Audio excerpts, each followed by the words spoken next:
Bill O'Reilly mengutuk Malaysia dalam salah satu podcastnya pada tanggal 15 April, tahun 2025. Bill O'Reilly sekali lagi mengundang kontroversi selepas mengkritik Malaysia sebagai negara miskin, manakala rakyatnya tidak cukup makan. Membandingkan pendapatan isi rumah di Malaysia dan Amerika Syarikat dalam podcast terbarunya, bertajuk No Spin News. Rakaman pertama dimuat naik di platform Instagram oleh akaun @BillO'Reilly memaparkan O'Reilly memberi pesanan kepada Presiden China, Xi Jinping, mengenai lawatannya ke Vietnam, Malaysia dan Kemboja. Hai Presiden Jinping, saya ingin memberitahu Anda, mereka tiada wang, mereka tidak dapat membantu dan tidak akan membeli barang Anda. Kami, rakyat Amerika memiliki wang. Kami boleh membeli produk Anda. Orang Melayu tidak akan membeli barang Anda kerana mereka tidak mempunyai wang, katanya di dalam video itu.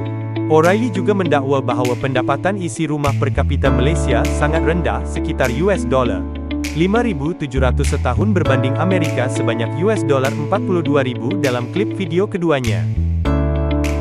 Menurut O'Reilly, pendapatan kecil itu menyukarkan rakyat Malaysia untuk membeli sekalipun topi kecil daripada China. Jadi, jika Anda mahu membeli topi kecil sekalipun, Anda tidak mampu kerana Anda mempunyai pendapatan cuma $5,700 setahun. Anda juga tidak makan, kata O'Reilly, dalam klip video terbarunya yang disiarkan di YouTube. Dalam podcast tersebut, O'Reilly juga berkata bahwa bekas Presiden Amerika, Barack Obama, dibesarkan di Malaysia. Dua klip video itu muncul ketika ketegangan perdagangan Washington-Beijing semakin memuncak. Rakaman itu mencatatkan lebih 150.000 tontonan dan menimbulkan pelbagai reaksi. Siapakah sebenarnya O'Reilly? Adakah kenyataan yang disampaikannya benar?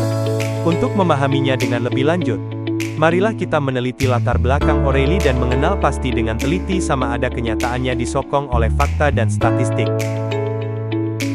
Bill O'Reilly ialah seorang wartawan yang berumur 75 tahun, pengulas politik konservatif, dan penulis dari Amerika Syarikat.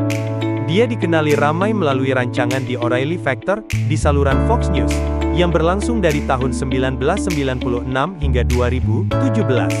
Beliau terkenal dengan gaya penyampaian yang lantang, kontroversial, dan kadangkala memprovokasi. Beliau juga sering mengulas isu antarabangsa dari sudut pandang konservatif Amerika. Dalam video ini, kami akan kenal pasti dan cari fakta berkaitan kenyataan Bill O'Reilly yang menyindir atau mengkritik bahwa Malaysia adalah sebuah negara di mana rakyatnya tidak cukup makan. Kenyataan Bill O'Reilly bahwa pendapatan isi rumah per kapita Malaysia sekitar $5,700 setahun adalah tepat berdasarkan data terkini. Menurut data daripada CEIC Data, pendapatan isi rumah per kapita tahunan Malaysia pada tahun 2022 ialah $5,700. Angka ini diperoleh dengan membahagikan jumlah pendapatan isi rumah kepada jumlah penduduk, memberikan gambaran purata pendapatan yang diperoleh setiap individu dalam isi rumah. Untuk perbandingan, pendapatan isi rumah per kapita tahunan di Amerika Syarikat pada tahun 2022 adalah sekitar $42,000. Ini menunjukkan perbezaan yang ketara antara kedua-dua negara dari segi pendapatan isi rumah per kapita. Kenyataan Bill O'Reilly mengenai pendapatan isi rumah per kapita Malaysia adalah berdasarkan data yang sahih. Namun, penting untuk diingat bahawa pendapatan per kapita tidak semestinya mencerminkan taraf hidup secara keseluruhan, kerana ia tidak mengambil kira faktor seperti kos sara hidup, subsidi kerajaan, dan perkhidmatan awam yang disediakan. Oleh sebab itu, kita kena ikut PPP, Parity Kuasa Beli Purchasing Power Parity, bila kita bandingkan pendapatan atau kekayaan antara negara, kerana 1. Nilai mata wang berbeza antara negara. 2. Purchasing Power Parity ambil kira kos sara hidup. 3. Lebih adil untuk banding taraf hidup sebenar. 4.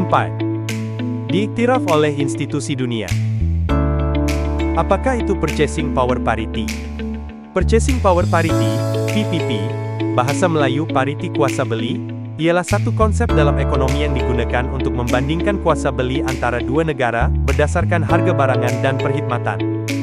Definisi secara ringkas, PPP menyatakan bahawa mata wang dua negara adalah seimbang apabila satu bakul barangan yang sama, mempunyai kos yang sama, di kedua-dua negara, setelah ditukar dengan kadar pertukaran mata wang. Contoh mudah. Bayangkan satu burger di Malaysia berharga 10 ringgit Malaysia, dan di Amerika Syarikat burger yang sama berharga 2 US dollar. Maka kadar tukaran berdasarkan PPP ialah, 1 US dollar sama dengan 5 ringgit Malaysia. Ini bermakna, mengikut PPP, jika 5 ringgit Malaysia boleh beli barangan bernilai US dollar 1 di Amerika, maka kadar tukaran ringgit Malaysia kepada US dollar sepatutnya ialah 5, bukan berdasarkan kadar tukaran pasaran sebenar yang mungkin berbeza. O'Reilly juga berkata bahawa bekas Presiden Amerika Syarikat Barack Obama dibesarkan di Malaysia. Kenyataan bahawa bekas Presiden Amerika Syarikat Barack Obama dibesarkan di Malaysia adalah tidak benar. Barack Obama dilahirkan pada 4 Ogos 1961 di Honolulu, Hawaii. Pada tahun 1967, ketika berusia 6 tahun, beliau berpindah ke Jakarta, Indonesia, bersama ibunya dan bapa tirinya. Di sana, Obama tinggal selama kira-kira 4 tahun, menghadiri sekolah rendah tempatan dan mengalami kehidupan sebagai kanak-kanak Indonesia.